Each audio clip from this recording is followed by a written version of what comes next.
Good morning. This is John Kogan. I'm the CEO of Proformative, the online community for corporate finance, accounting, treasury, and related professionals.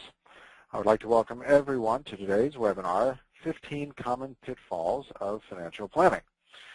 In your company's planning process, do your financial analysts spend more time accumulating and consolidating data than they do analyzing it? Do your senior decision makers feel that they don't receive decision-ready data in a timely fashion? And do people frequently ask how the data will be used or who will see it? These can all be warning signs that you're experiencing problems with planning. This webinar will explore 15 of the most common pitfalls that companies experience in their long-range financial planning. You'll learn how to identify pitfalls, diagnose how they impact your business, and find solutions to improve and optimize your long-range planning process. First off, I'd love to thank PlanView for helping us make this event possible. This, like everything on Proformative, whether it's an event, our annual conference, or the website, is free. And it's due to the generous support of folks like PlanView, who certainly know an awful lot about today's content. Next up, I'd like to introduce Proformative. To those for whom this is your first experience with Proformative, we're the largest and fastest growing online resource for senior finance and related professionals. We reach well over 500,000 of these folks, CFOs, controllers, treasurers, and the like, every month. And all we do is answer one another's questions. It's a very simple proposition. If you have a question, you can pop it out on Proformative, and you get all sorts of peers and subject matter experts answering them, and it's all completely free and noise-free. And by noise-free, we mean no ads and no self-promotion allowed. So it's a really nice place to come, learn, and get work done. Please check us out at proformative.com. Next up, a few notes on today's event. A link to today's presentation and the video of this webinar and to a white paper will be sent out to all attendees within 24 hours of the event and will be posted on proformative.com. It's actually the presentation itself is already out there, and the white paper and the webinar recording will be out shortly. To those who would like CPE credits, hopefully you pre-registered for CPE credits. If you did not, don't worry. Please contact Tanya Walsh. You can see her email address right there, and she will take care of you. If you did pre-register for CPE credits, just make sure that you take the two polls during today's presentation. There'll be one right around the middle, one towards the end, and just make sure you take those, and then Tanya will make sure you get your CPE certificates. We'd like to ask that you please ask questions today. We want this to be an interactive experience. If you'll take just one moment to take a peek at your GoToWebinar control panel, you'll see there's a section there called Questions, and feel free to ask any question at any time. Now, if it's a clarifying question, we might answer it during the event. If it's a more substantive question, we will most likely wait until the end of the event when we get to our Q&A with today's speaker, who I will introduce shortly. But please feel free to ask questions at any time, and we'll do our best to get to them during the presentation. Finally, when we are done, when you step off this webinar or when we shut down the webinar at the end, you'll be asked to take a short survey regarding today's webinar. We always want to do better, so please let us know what you thought of the webinar, good, bad, or ugly. Hopefully not ugly. And also, we make it very easy for you to request direct connection with today's speaker. So please let us know if you want a direct connection with today's speaker. It's simply a checkbox on that survey. So very simple, and we'll do the connecting, and we're happy to do that. A number of learning objectives today, but at the end of the day, we want you to be able to see where you might get trapped in some of the pitfalls in the financial planning process, and then how you can overcome them.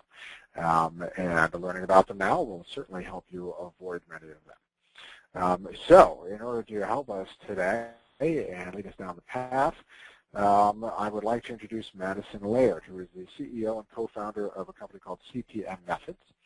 Madison is a veteran of corporate performance management and has extensive experience in strategic planning with large, mid-sized, and small companies.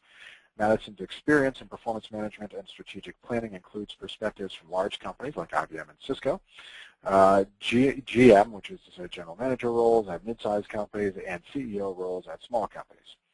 Madison has received numerous honors throughout his career, including a Catalyst Challenge Award from the CFO at Cisco and a nomination by AT&T for Ernst & Young's Entrepreneur of the Year Award.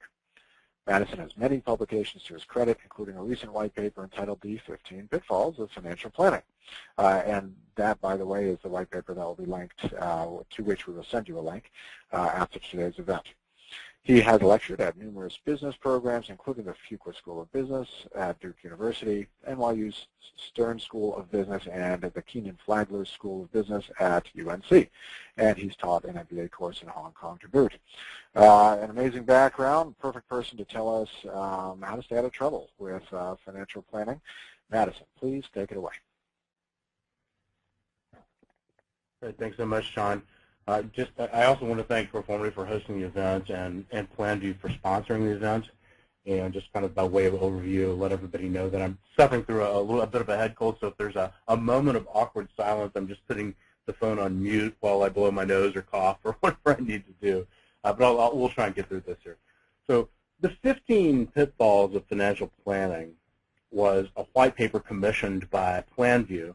And the reason that PlanView decided to ask and look externally on what kind of a deep dive on some of the financial planning pitfalls was that they commissioned a study in the fall of 2011, which was benchmarking the planning process. They call it the state of capital planning. We'll talk about terminology in just a moment. That goes by different words at different companies.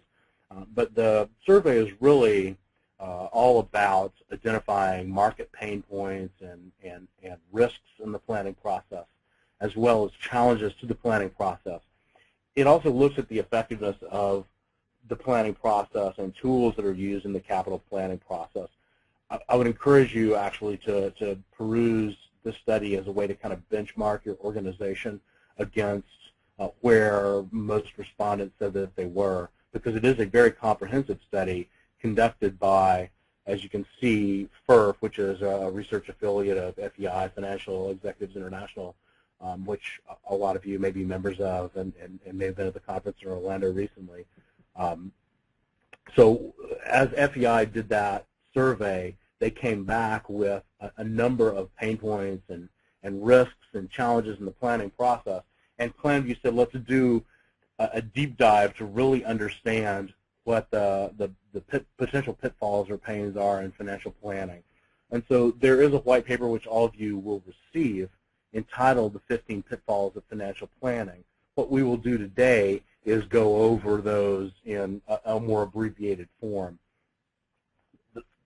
The first thing to realize about the pitfalls in financial planning, and actually before we get started, I said that I would talk about terminology just a little bit, and I do want to do that. So different firms call this process different things. At your company, it may be the planning process or LRP or long-range planning process or the capital planning process. What we're really talking about in scope is whatever exercise a company goes through which leads to its annual budgeting. So when you look at the 15 pitfalls that we'll work through here together, the first thing that I'd like to point out is that what I say to people is that nobody has all of them, but everybody has some of them. There is no perfect planning process. So what I encourage people to do is always look at the pitfalls that we will go through and talk about here through the lens of your company that you're in. It's possible that you exhibit some of the symptoms of one of the pitfalls, but in certain cases it might actually be appropriate for your organization to have that particular approach. So while there are warning signs, these are things to look for, and always filter them through the lens of your organization.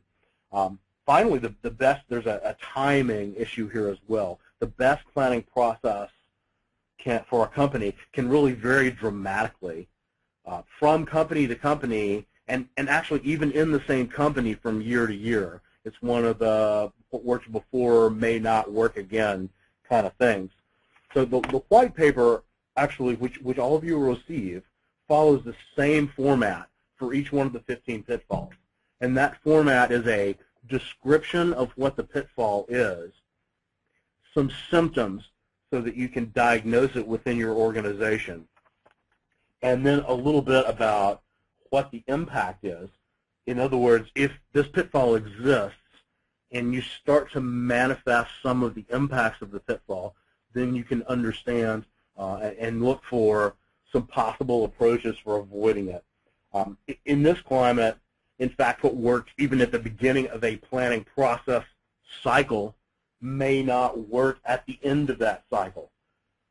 So what I mean by that is some of these pitfalls are ones that may only surface during the course of the planning process itself. And at the end, we'll talk a little bit about the importance of structure and flexibility in designing the process in the very beginning and how that can help prevent some of the pitfalls from occurring and then help you respond to them if those pitfalls occur. So that's a little bit of a macro perspective on how to prevent or remediate some or address some of the pitfalls. So this particular overview of common pitfalls breaks the 15 into a few key problem areas. I think there are 4 or 5.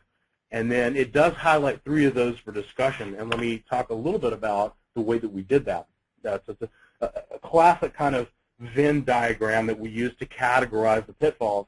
We actually used a rigorous scoring method to categorize each one of the 15 according to our experience with many firms' long-range planning processes and many of the responses that we got back from the survey.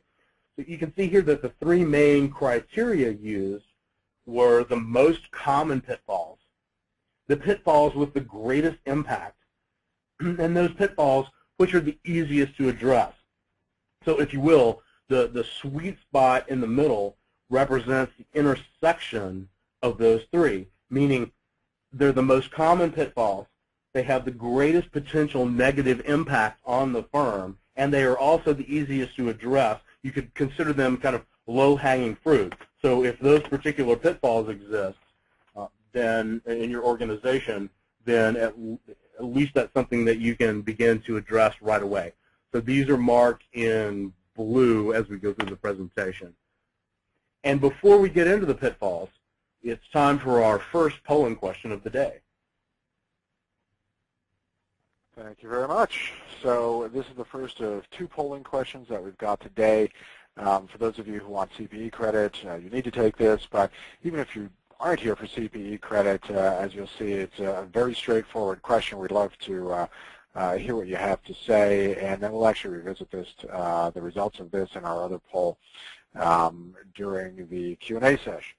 So we'll take a few moments here. During this break, I'd love to remind folks to ask questions. We already have a couple questions in the queue here, but ask questions as we go, and we'll do our best to get to them during the Q&A portion of today's program. I'm going to leave the poll open for another 10 seconds here. Go ahead and get your last licks in, and then we'll close it and get right back to Madison here so he can take us through the pitfalls. All right, I'm going to close it right now, and we'll hop right back to Madison. Please take it away. Thank you. Thank you, John. I appreciate that. Okay. The pitfalls have been organized into maybe 5 slides here that have a question at the top that are sort of the theme for that set of pitfalls.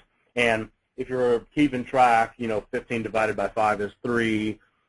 But not every question has 3. This one has only 1 particular pitfall. Some of the others have a few more pitfalls grouped together.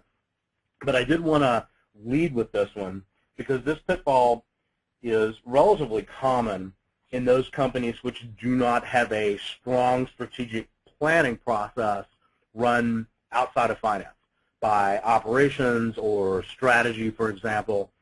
If there is no strategic planning process, and decision makers are relying on LRP data and information in order to create strategic decisions, there is a tendency for finance to be kind of perceived as running the strategic process as well. When this happens, sometimes our stakeholders can perceive that finance has so much control over the planning and budgeting process that our business partners will essentially say, why does it matter? They'll say things like, why does it matter what I think? Or, I'll go through the exercise for you, and they will kind of begrudgingly participate in the process. In this case, a potentially very valuable source of strategic ideas throughout the organization is actually missed in the planning process. So a better approach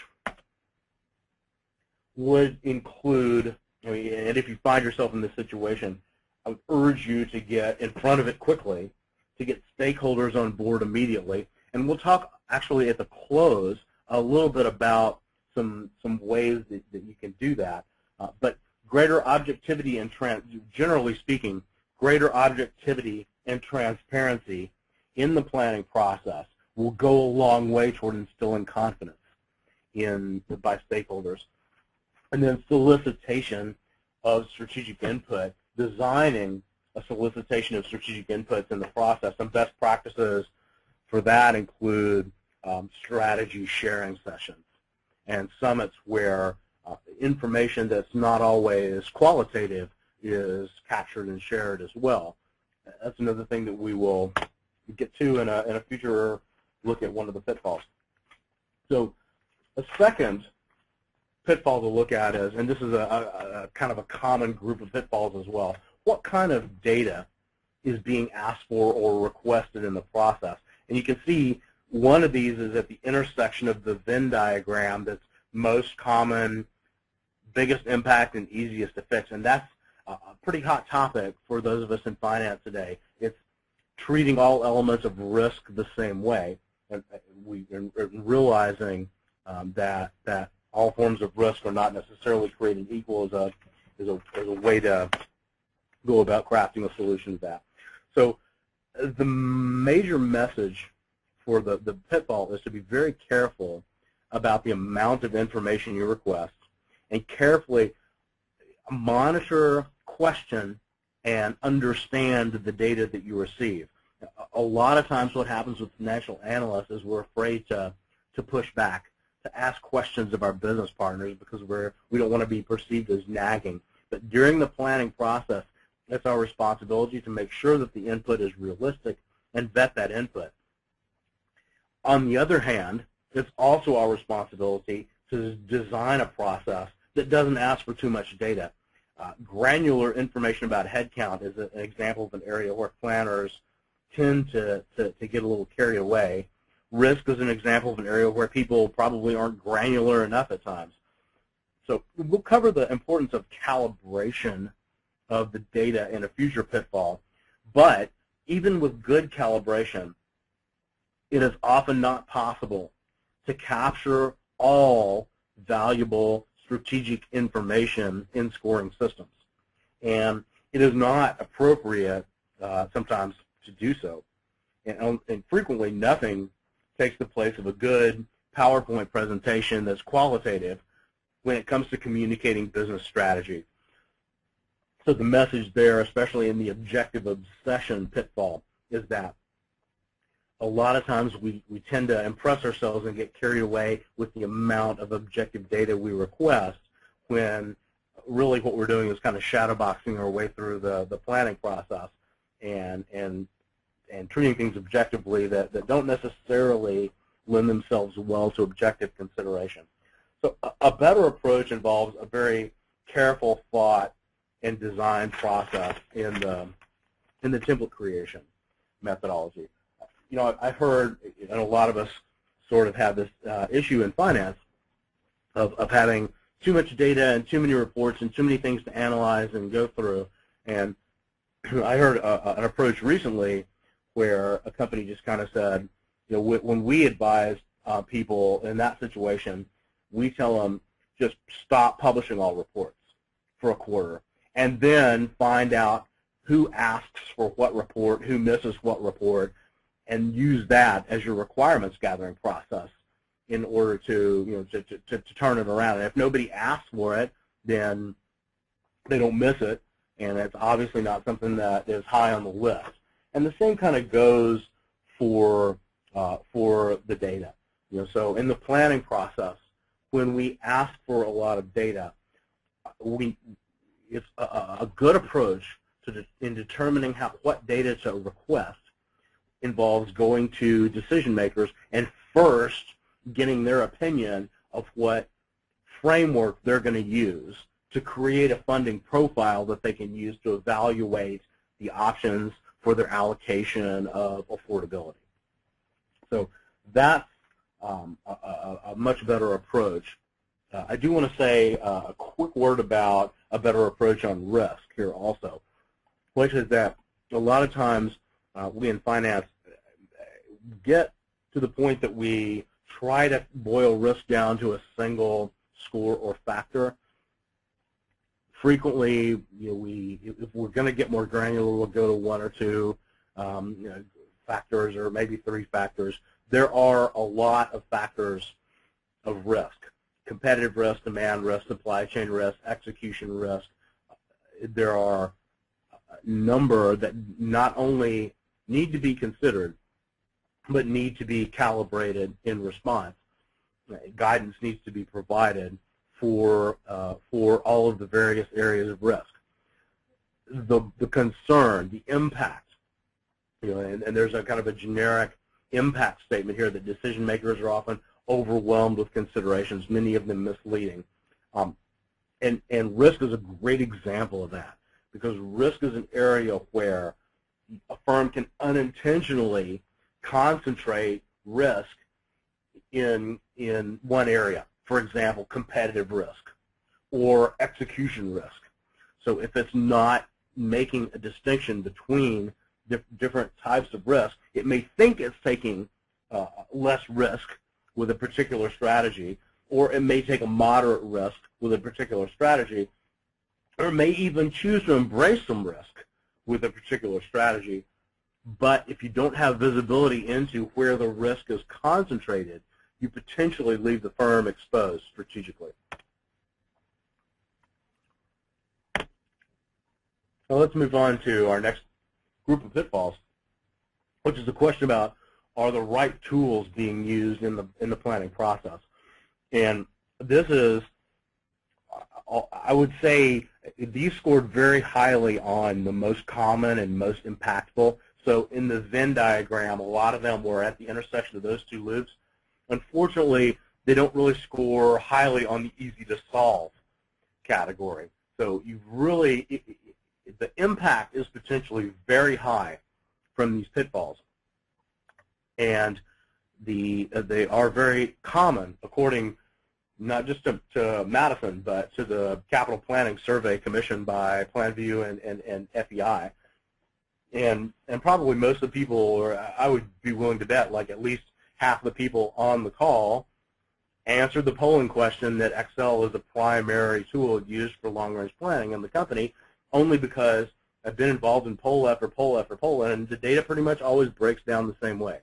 So unfortunately, what we have got ourselves into a position of, I think, in the finance community, is treating Excel for planning purposes kind of like a pair of old, comfortable shoes that we're used to wearing, and we don't know what new shoes can do for us, make us run faster and jump higher. We only know that we're used to wearing them and they're comfortable to slip on until you see a firm use an alternative to a manual process. Then you start to understand not just that they have less pain in the numerical consolidation, resource-intensive process, but that strategically they're also a lot more nimble at creating scenarios, evaluating options, discovering various paths of affordability. So manual manipulation has the impact of making planning, I kind of soft-shoed this one, more about process and less about decision-ready quality output. What that really means is that when there's a manual planning process, literally kind of a lot of times just in the nick of time, we're able to go forward 3 years and look out and create a model in Excel that's purely based on business as usual. And sometimes we can create scenarios and solvers and things like that in Excel, and then what happens? We gather our data and somebody changes numbers and the scenarios tend to unravel or fall apart. So having a central repository that represents a single source of truth in the planning process, specifically for strategic decision making, really put a firm on significantly better footing than its competitors. What happens frequently is the second pitfall, which is that a company will decide, well, we need to create a solution to this manual planning process or planning problem, and they end up, instead of looking at their requirements and assessing what's available, they look at what's available only within the company. So I call it kind of the square peg in the round hole, where a lot of times some of the tools, like an ERP system, will be informative but not appropriate for the planning process, which is designed to align parts of the organization with each other and create scenarios that are project-based and nimble enough to create optimized portfolios. So unfortunately, a lot of times we try to leverage tools that already exist in the organization, and they're not necessarily designed for planning. When that happens, unfortunately, that can actually be even more injurious to the planning process than using a manual approach. So using the wrong tool is often worse than using no tool at all. So a better approach would include using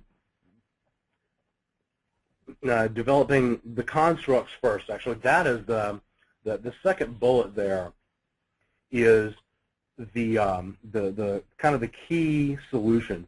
So explain what constructs need to be created in order to create a solution to the problem. Because typically, what then ends up happening is that if the constructs aren't created first, if what we call a CPM method, a funding profile, isn't created first, then there is no way to create the scenarios or constructs that will actually support decision making. So the thing that we like about the PlanView solution is that PlanView captures the data in such a way that it does enable the creation of constructs and scenarios and what we call funding profiles on the fly. So finding the kind of right tool to address the problem makes not just the planning process easier and smoother, but gives much more clarity of mind and insight and decision-ready output. Let's look at the next group of pitfalls where the question becomes, is the right level of guidance being issued by the company? And this is, as you can see, one of the most kind of common and impactful and easiest to solve pitfalls comes in this area. So there are some pretty nuanced but important differences between the two pitfalls, premature destination and self-fulfilling prophecies. But I think we can kind of talk about them together here, which is if in the planning process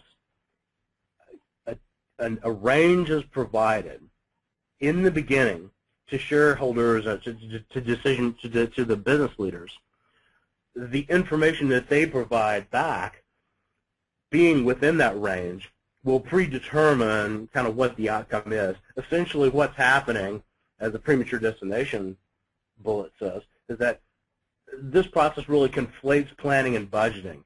So both of these lose, in both of these cases, finance loses a chance to gain valuable strategic insight that could educate our CEOs and CFOs to make the decisions about affordability that they need. Essentially what ends up happening is we tweak our current year a little bit in order to create the budget for next year by just seeing who's doing better and who's doing worse and moving money around a little bit, as opposed to giving a wider range to a company and then to the various parts of the company and asking them to populate scenarios within wider ranges.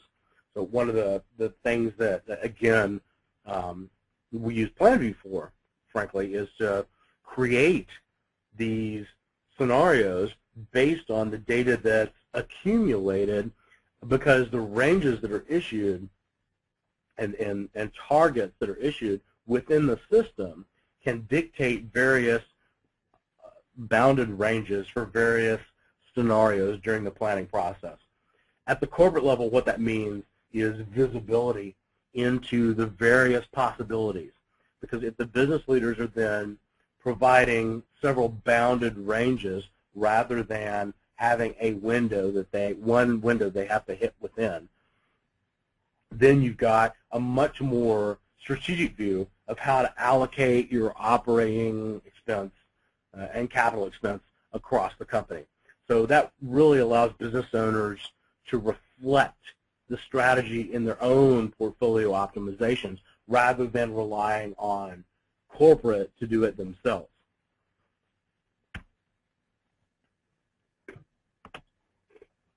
And I should probably mention one other thing on this, which is that, that last bullet talks about providing tools to manage portfolio options within ranges of defined guidance.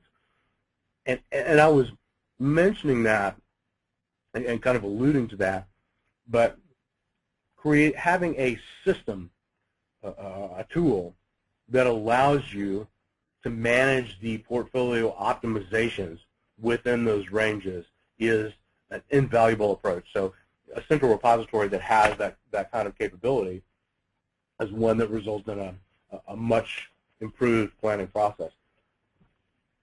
Well, the next group of pitfalls ask the question, is all the collected data being analyzed properly? So once we've got all this information together, once we've collected it all, are we actually looking at it correctly?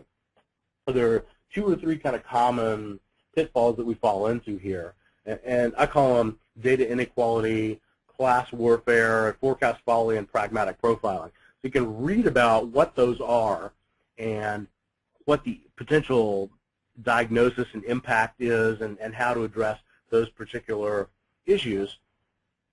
But there are a couple of kind of key best practices that I want to hit on. I mean, if you have some of these problems, the impact in the organization is incalculable. So these are not necessarily easy to solve problems either, but if you have some of these problems, then the impact is potentially extreme to the company, because decisions about how to allocate funds become based on incomplete, unreliable data sets. They can even be directionally inaccurate. And this is something that's reflected in the survey that was provided, it was sponsored by PlanView and FEI. One of the greatest, this was the respondents saying one of their greatest concerns is that the wrong things are being funded. And I think that one was over 50%. And that was chilling to me.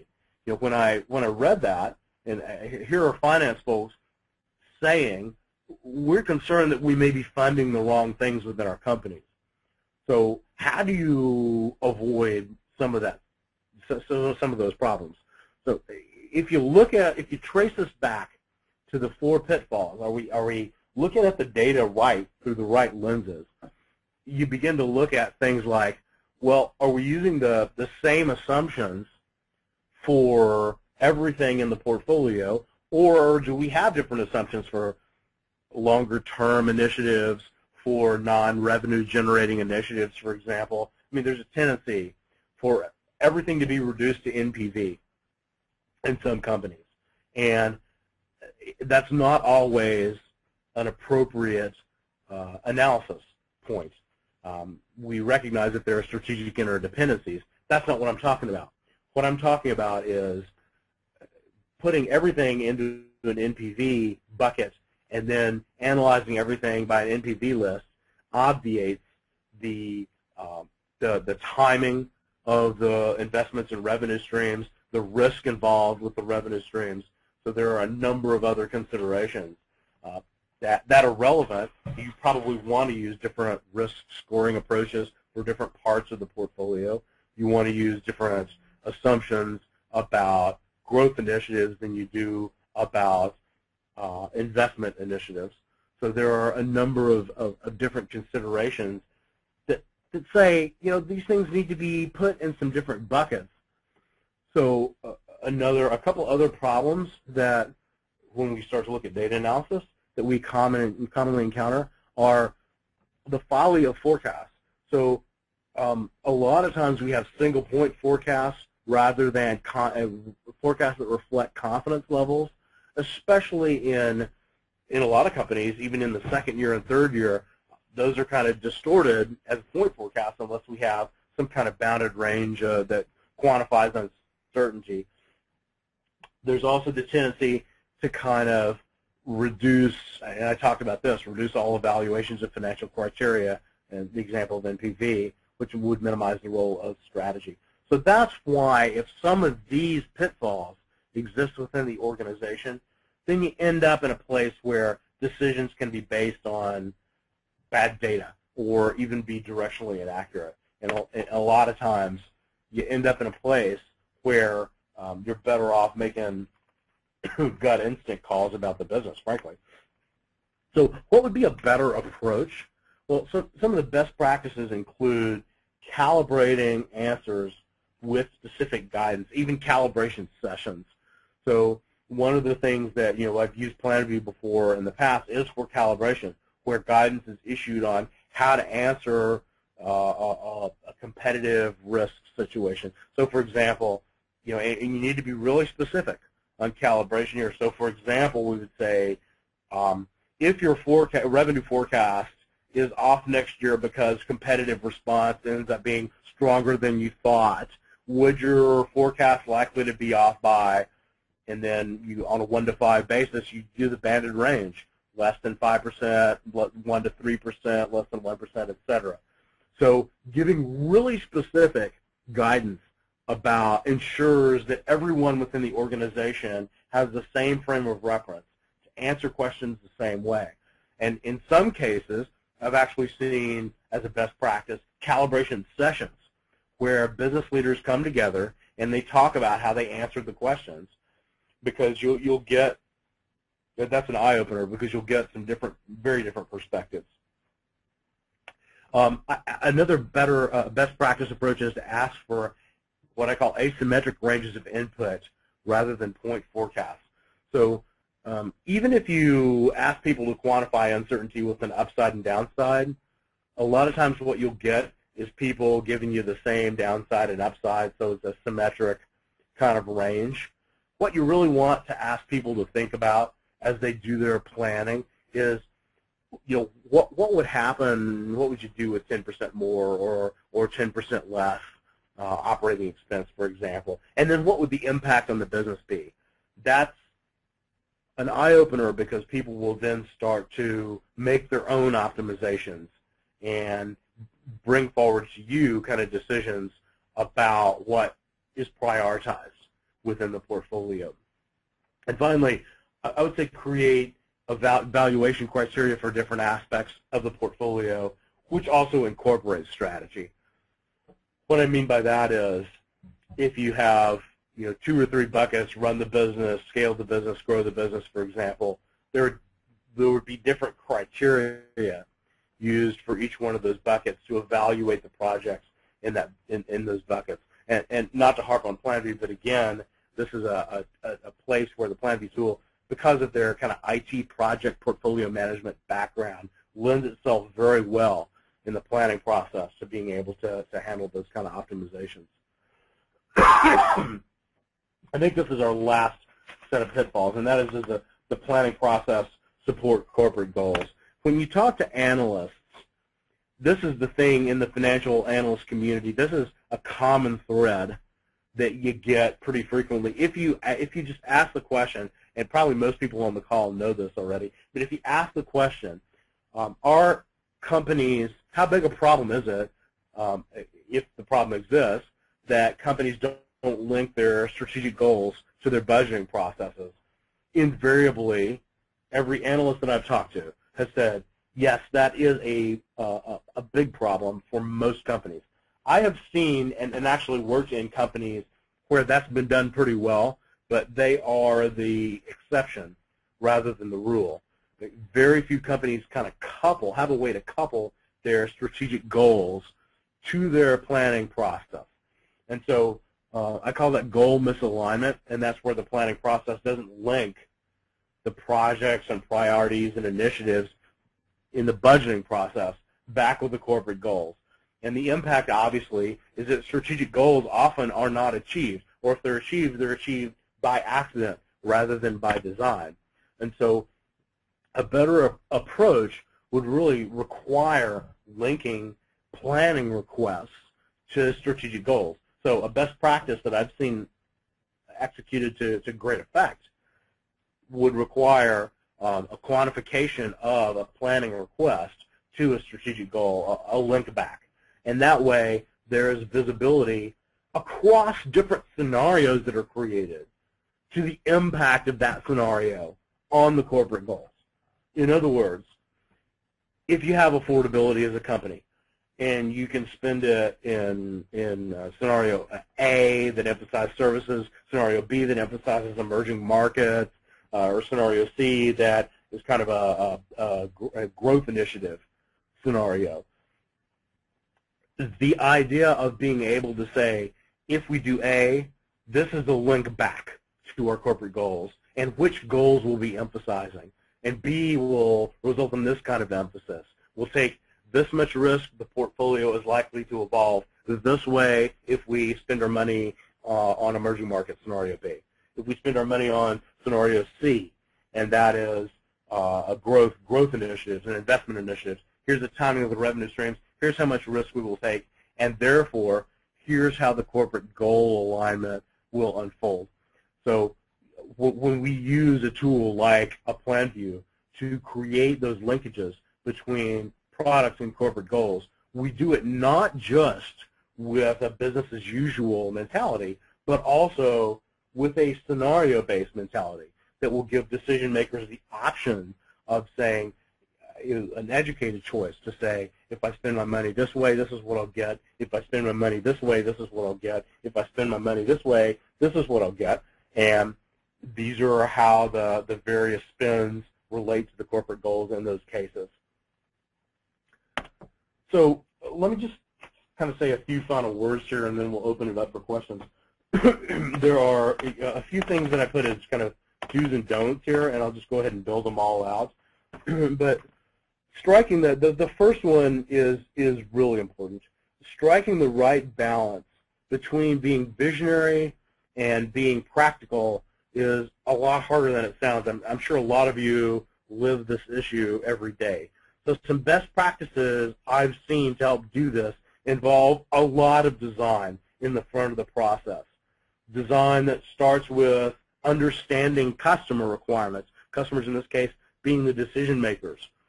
Brainstorming sessions and interviews with those decision-making leaders to find out what criteria they will ultimately use to make their decisions will go a long way toward helping you be visionary. Now, the best practices to prevent impracticality involve running the same kind of feedback sessions up front, just with the business leaders from whom you'll be requesting data. And another best practice involves running surveys from year to year and tracking that information, and then making the changes on the feedback that you hear, and then holding debriefing sessions to actually explain what feedback you've received and how you intend to act on that feedback. The second bullet here is be a consensus builder throughout the planning process, but don't be indecisive. There's a great set of Harvard Business Review articles, and I just picked up Harvard Business Review On Point, some selected articles from Harvard Business Review in summer 2012. They devoted the whole issue to the concept of managing in an uncertain environment and how leaders and organizations need to behave in this climate. It was a famous U.S. president who said, be sure you're right and go ahead, but that was many years ago. And that approach doesn't work today. And this issue, this collection of articles really explains why. So the point is get folks moving together in the same direction in the planning process and be decisive even if on the inside you're not sure that the same process is going to work throughout the entire planning cycle. And that gets to our next point about how to reduce uncertainty. And here the point that we want to make is that, ironically, these two of being process-oriented and being flexible are not at odds. In fact, interestingly enough, the better and more detailed you are in your process design in the beginning of the LRP cycle, the more flexible you will be later on. If you are being a consensus builder, that means you're listening and incorporating feedback. And if you have designed a process, the worst thing you can do is stick to your guns in that process in light of a lot of evidence that that process is broken or it's not working. So the more that you've designed the process, and think of a Visio diagram here, the more you've designed a flowchart that describes the process, the better able, if you need to change a meeting date or a template or a part of the process in terms of the number of scenarios that are calculated. We see this with clients all the time. But the more that you've designed the process, the easier it is to respond to those changes in cycles, where you can just change, you can take out a box or say we still need to do this or that, or we can give up on this and we could redesign things this way. On the other hand, if your planning process isn't well documented, then you are a lot more vulnerable to being inflexible.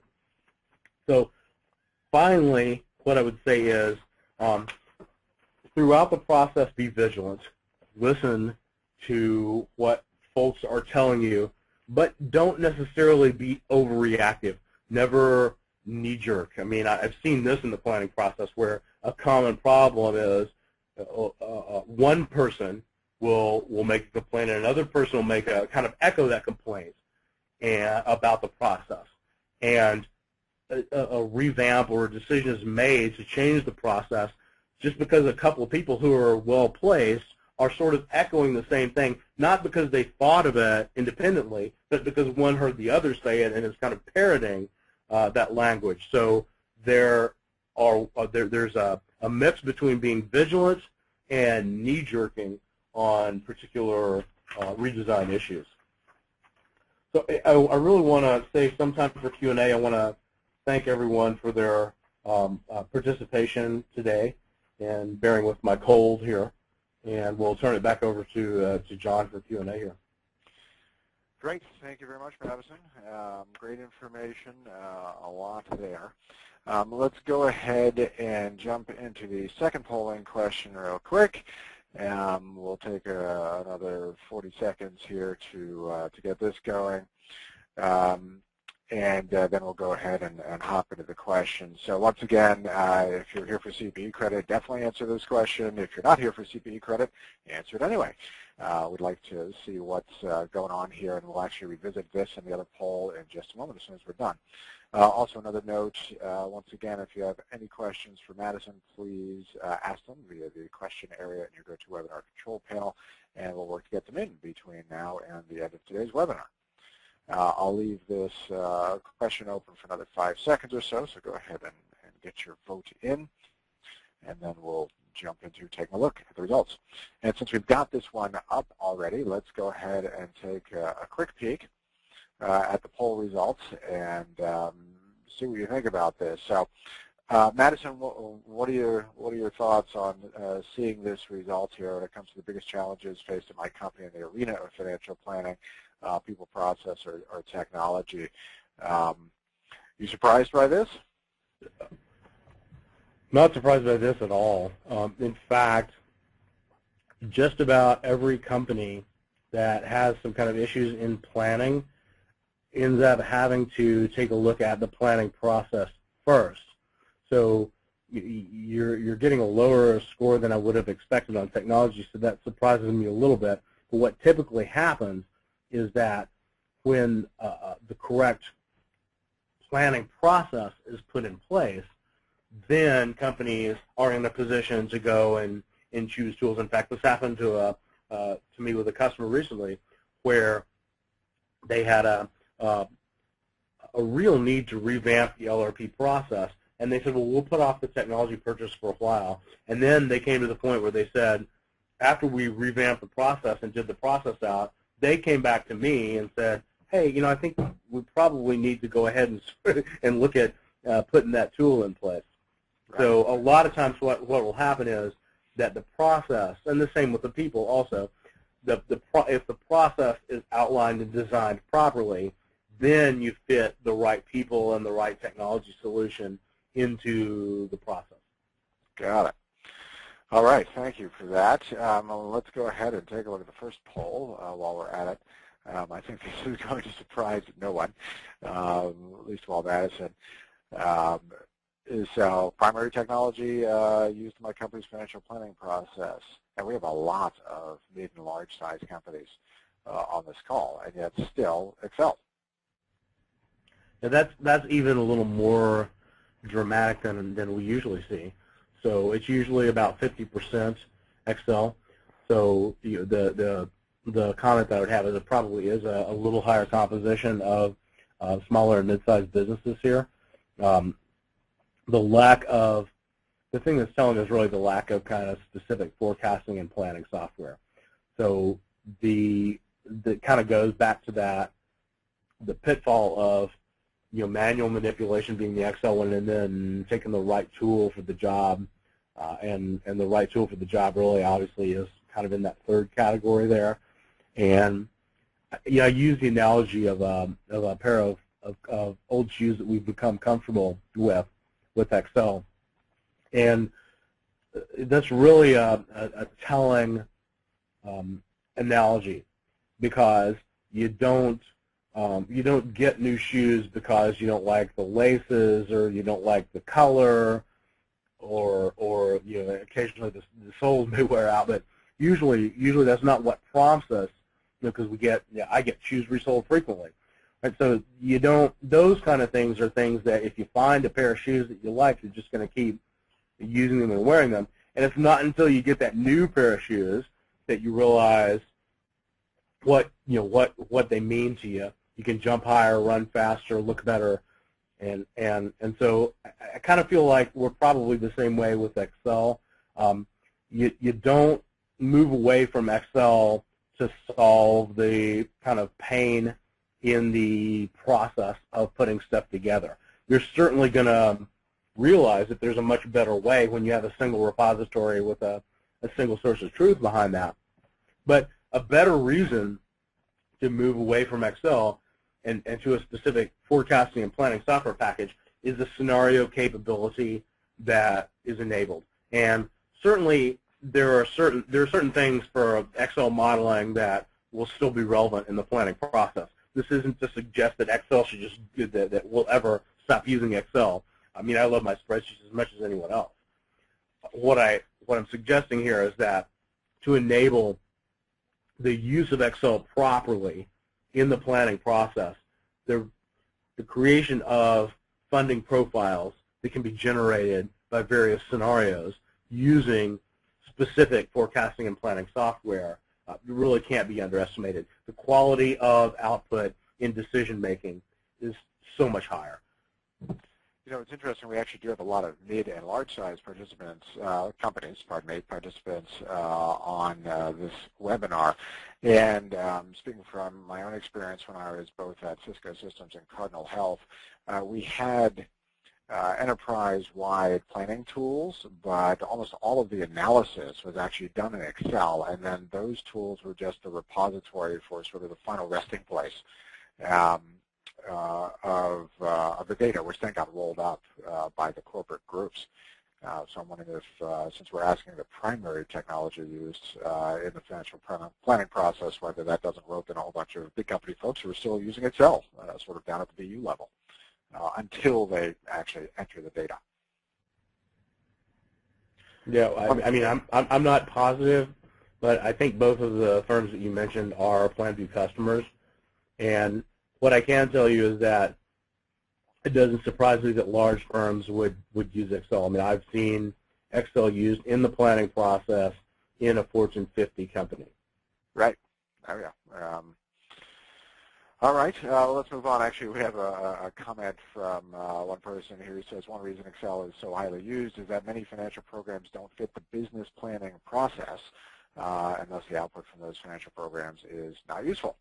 And I think we've probably all seen that as well. And to your point that the process is so critical, sometimes the technology doesn't actually fit it. Let's hop into a couple other questions here while we've got a few more minutes. Getting participation from outside of finance in the planning process is easier said than done. I'm sure we can all commiserate with that. How do you get that participation, that buy-in? Yeah, so that's a very common problem. And this takes a concerted effort. So, and the thing that I advise clients on this is whatever your change management budget is for the planning process, double it, because just symbolically, the importance of making the commitment to involving yourself with stakeholders really it just can't be underestimated. So a couple of best practices for that involve getting everyone together. There are, whether you call them strategy sharing sessions or scenario sharing sessions, getting everyone to come, and it has a way of achieving two things.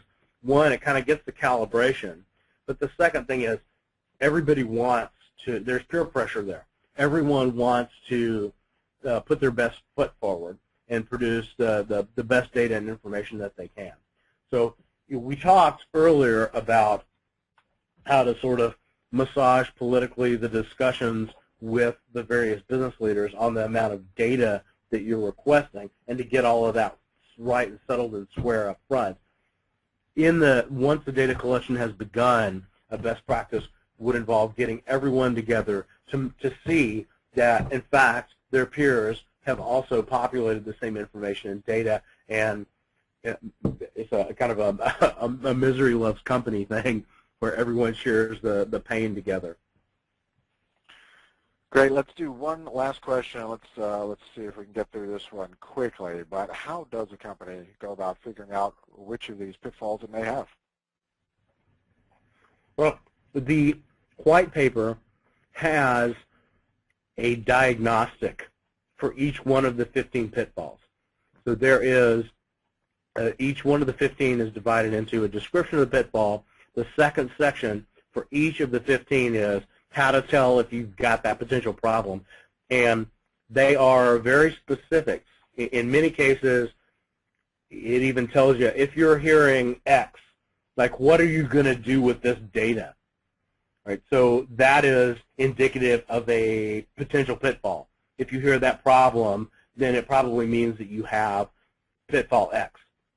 So there are various diagnostics for each one of the 15 to be able to help you understand how to look for those in the organization. Got it. Great. Very helpful. Well, thank you very much. Let's go ahead and get into a couple of last housekeeping items before we bid everyone adieu. First off, you will actually, sorry, this slide isn't quite up to date. As soon as you step off of this webinar, you will be presented with a follow-up survey. We appreciate you taking just 1 minute to answer those questions. Also, we make it very simple for you to request a connection with Madison. We're happy to help you make that connection. Also, once again, if you have any questions about CPE credit, please contact Tanya Walsh, and you can see her email right there. The PowerPoint of this deck is already up on Proformative.com. If you go to Proformative.com/resources, it's probably the top item there since we just added it this morning. Freely available. Also, we'll send you an email with a link to that and a link to the white paper, which Madison has mentioned a couple of times this morning. We would certainly love to thank our sponsor today, PlanView. Without them and their generous support, we wouldn't be able to put on events like this at no cost to the users. As Madison mentioned many times, they have great technology for this space. And Madison, thank you so much for your time today. I know you're a little under the weather, so you get extra credit for sticking with us today. Thank you so much. Thanks, John. And with that, we'd like to wish everyone a fantastic remainder of your week. We hope to see you again on Proformative.com or at another Proformative event. I hope you found this interesting, educational, and valuable, and we appreciate your time. Thank you so much, and we'll see you all next time.